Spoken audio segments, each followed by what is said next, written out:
দ্বিতীয় অধিবেশনেই তারেক রহমানকে দুইয়ে দিয়ে সংসদে জ্বর তুললেন ব্যারিস্টার রুমিন ফারহানা। রাষ্ট্রপতি ভাষণের মধ্যে পয়েন্ট অফ অর্ডার হবে না, পরে এটা শেষ হওয়ার পরে যদি সুযোগ পাই তাহলে দেব। আপনি কি এই বিষয়ের উপর কিছু বলতে চান ওনার বক্তব্যের উপরে? সংসদে পয়েন্ট অফ অর্ডার নিয়ে হাসনাতকে ধমকালেন স্পিকার। স্বরাষ্ট্রমন্ত্রীর বক্তব্যে কড়া জবাব দিলেন জামায়াত নেতা মাসুদ সাঈদী। সংসদে দেখে দেখে পড়ে লজ্জায় পড়লেন নাহিদ ইসলাম। আপনিও আপনার পূর্ববর্তী বক্তার মতো দেখে দেখে পড়েছেন। সংসদে এলাউড না, ভবিষ্যতে না দেখে বলার অভ্যাস করেন। এটা সংসদের রেওয়াজ, যেটি আমাদের সকলেরই মান্য করা উচিত। দেখে দেখে পড়া সংসদে অ্যালাউড না স্পিকার। প্রিয় দর্শক, এতক্ষণ দেখছিলেন সংবাদ শিরোনাম।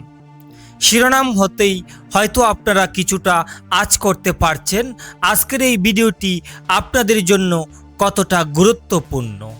আজকের এই ভিডিওতে এসব কিছুর বিস্তারিত দেখানো হবে। তো চলুন দর্শক, আমরা শুরুতেই দেখে নেই ব্যারিস্টার রুমিন ফারহানার বক্তব্য। তার আগে দর্শক, এখনও যারা আমাদের এই চ্যানেলটি সাবস্ক্রাইব করেন নাই, তারা আমাদের এই চ্যানেলটি সাবস্ক্রাইব করে বেল বাটনটি অন করে সম্পূর্ণ ভিডিওটি দেখতে থাকুন। আইনমন্ত্রী দীর্ঘ সময় বক্তব্য রেখেছেন এবং ওনার পুরো বক্তব্যটাই আমাদেরকে নিয়ে, সুতরাং তার কথার কিছু জবাব না দিয়ে তো আমি মূল বক্তব্যে আসতে পারি না। যুক্তিবিদ্যার খুব বেসিক একটা লজিক্যাল ফ্যালাসি হচ্ছে অ্যাডোমেনাম ফ্যালাসি, অর্থাৎ ব্যক্তিগত আক্রমণ। যখন কিছু আর বলবার থাকে না, কোনো যুক্তি আর দেবার থাকে না, পাল্টা কিছু লজিক্যাল কথা বলার থাকে না, তখন ব্যক্তিগত আক্রমণ আসে।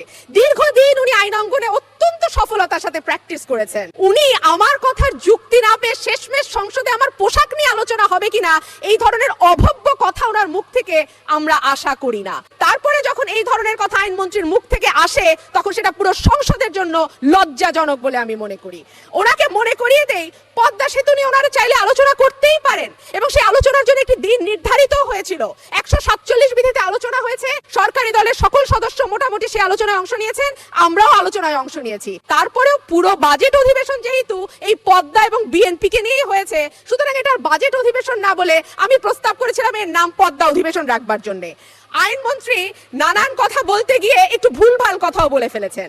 আমি হেলাল উদ্দিন সাহেবের কথায় বলেছিলাম তিনি সরকারি খরচে গেছেন, একেবারেই তাই। 22 মে 2022 তারিখের প্রথম আলো পত্রিকার হেডলাইন যদি দেখেন, সেখানে বলা আছে সরকারি টাকায় শিক্ষা সফর, ফেরার পরদিন গেলেন অবসরে। রাষ্ট্রপতি ভাষণের মধ্যে পয়েন্ট অফ অর্ডার হবে না, পরে এটা শেষ হওয়ার পরে যদি সুযোগ পাই তাহলে দেব। আপনি কি এই বিষয়ের উপর কিছু বলতে চান ওনার বক্তব্যের উপরে? না না, নট অন। আপনি এর উপরে বলবেন কি? কিসের পয়েন্ট অফ অর্ডার এখন ওনার বক্তব্যের উপরে? না না, সার্বিক সুযোগ নেই এখন। আমরা শেষ করি, আমাদেরকে এগোতে হবে।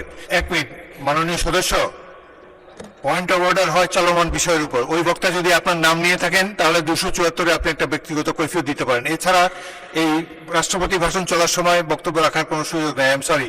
Next speaker please.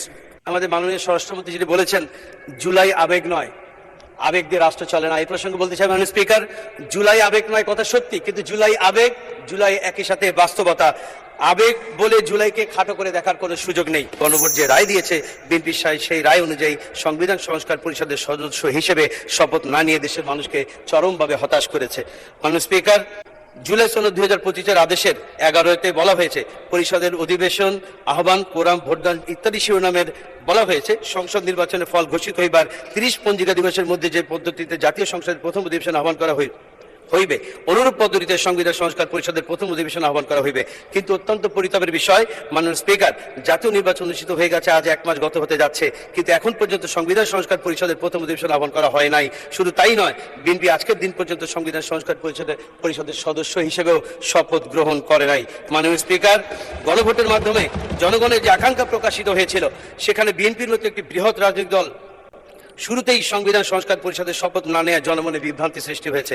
BNP July সনদে বিশ্বাসী কিনা, গণ অভ্যুত্থানের গণকাঙ্ক্ষার প্রতি শ্রদ্ধাশীল কিনা, জনগণের প্রত্যাশা অনুযায়ী সংবিধান সংস্কার করে নতুন এক বাংলাদেশ বিনির্মাণ করবে কিনা, এসব প্রশ্ন এখন জনমনে ঘুরপাক খাচ্ছে। মাননীয় স্পিকার, আমরা আশা করি সকল জল্পনা কল্পনা অবসান ঘটিয়ে বিএনপি জনগণের অভিপ্রায় অনুযায়ী জুলাই জাতীয় সনদ বাস্তবায়ন আদেশ 2025 এবং গণভোট 2026-এর গণরায় অনুযায়ী সংবিধান সংস্কার পরিষদের সদস্য হিসেবে শপথ নেবে এবং দেশের মানুষের 70% মানুষের হ্যাঁ পক্ষে রায় দিয়েছে। এই দুটো ভোট একসঙ্গে হয়েছে। একই সঙ্গে ফল প্রকাশ হয়েছে। গেজেট ধন্যবাদ মাননীয় সদস্য। আচ্ছা, 1 মিনিট বলেন। ধন্যবাদ মাননীয় স্পিকার। আমি আমাদের এখানে যে আলোচনা হয়েছে, আমাদের মাননীয় স্বরাষ্ট্রমন্ত্রী যিনি বলেছেন জুলাই আবেগ নয়, আবেগ দিয়ে রাষ্ট্র চলে না, এই প্রসঙ্গে বলতে চাই মাননীয় স্পিকার, জুলাই আবেগ নয় কথা সত্যি, কিন্তু জুলাই আবেগ, জুলাই একই সাথে বাস্তবতা। আবেগ বলে জুলাইকে খাটো করে দেখার কোনো সুযোগ নেই। মাননীয় স্পিকার, 50 ঘন্টার আলোচনার যে বিষয়টি এখানে উপস্থাপন করা হয়েছে, সেখানে সকল সংসদ সদস্যরা যাতে নির্বিঘ্নে আলোচনা করতে পারে, সেজন্য 50 ঘন্টার আলোচনার কথা মাননীয় বিরোধী নেতা উত্থাপন করেছিলেন, কিন্তু এটিকেও খাটো করে দেখা হয়েছে। আরেকটি কথা মাননীয় স্পিকার, জুলাই আইন ও অধ্যাদেশ ব্যাপারে মাননীয় স্বরাষ্ট্রমন্ত্রী উল্লেখ করেছেন। তিনি বলছেন জুলাই আইনও না অধ্যাদেশও নয়, কিন্তু সংবিধানের 152-তে বলা হয়েছে সকল অধ্যাদেশী আইন। সুতরাং তিনি এই মন্তব্যটি তার দায়িত্বশীল মন্তব্য হয়নি। আমরা আশা করি ভবিষ্যতে তিনি দায়িত্বশীল মন্তব্য করবেন। মাননীয় স্পিকার, আমাকে কথা বলার সুযোগ দেওয়া। আপনিও আপনার পূর্ববর্তী বক্তার মতো দেখে পড়েছেন। সংসদে এটা অ্যালাউড না, ভবিষ্যতে না দেখে বলার অভ্যাস করেন। এটা সংসদের রেওয়াজ, যেটি আমাদের সকলেরই মান্য করা উচিত। অত্যন্ত বিনীতভাবে আপনাকে জানাচ্ছি। ধন্যবাদ। মাননীয় সদস্য মোহাম্মদ অলিউল্লাহ, বরগুনা 1, আপনার সময় 6 মিনিট। সামনে একটা ঘড়ি আছে, অনুগ্রহপূর্বক ঘড়ির দিকেও খেয়াল রাখবেন। আপনি বক্তৃতা আরম্ভ করতে পারেন। আসসালামু আলাইকুম। মাননীয় স্পিকার, এই মহান সংসদে আমাকে কথা বলতে দেওয়ার জন্য আপনাকে অসংখ্য ধন্যবাদ। মাননীয় স্পিকার, ফ্যাসিবাদ বিরোধী দীর্ঘ লড়াইয়ের ধারাবাহিকতায় 24 জুলাইয়ের গণ অভ্যুত্থানে হাজারো মানুষের আত্মত্যাগের বিনিময়ে আজকের এই সংসদ। ত্রয়োদশ জাতীয় সংসদে আমার প্রথম বক্তব্যের শুরুতেই মহান আল্লাহ তাআলার শুকরিয়া আদায় করছি। সাথে সাথে আমি জুলাই গণ অভ্যুত্থানের শহীদের প্রতি শ্রদ্ধা জ্ঞাপন করছি, তাদের রুহের মাগফিরাত কামনা করছি, আহতদের প্রতি কৃতজ্ঞতা জানাচ্ছি, অংশগ্রহণকারী সকলের প্রতি সম্মান প্রদর্শন করছি।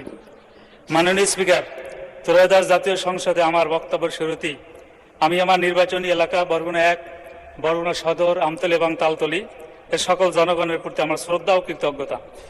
হাত পাখার প্রতীকে ভোট দিয়ে আমাকে নির্বাচিত করেছেন বলেই আমি আজ সংসদে যে আস্থা নিয়ে আমাকে নির্বাচিত করেছেন, সে আস্থা রক্ষা আমি প্রতিজ্ঞাবদ্ধ। মাননীয় স্পিকার, জুলাই গণ অভ্যুত্থানের শুরু থেকে আমার দল ইসলামী আন্দোলন বাংলাদেশ বা আমার নেতা পীর সাহেব চরমনাই সহ আমরা মাঠে লড়াই করেছি। নানা কারণে অনেকেই যখন দলীয় ব্যানারে এই অভ্যুত্থানের সাথে সম্পৃক্ততা ঘোষণা দ্বিধান্বিত ছিল, তখন আবু সাঈদের শাহাদতের পরে আমার নেতা পীর সাহেব চরমনাই হত্যাকারীদের প্রতি রাজপথে গর্জে উঠেছিলেন, ওই নরপিচাস আমার সন্তানের বুকে গুলি করলি কেন।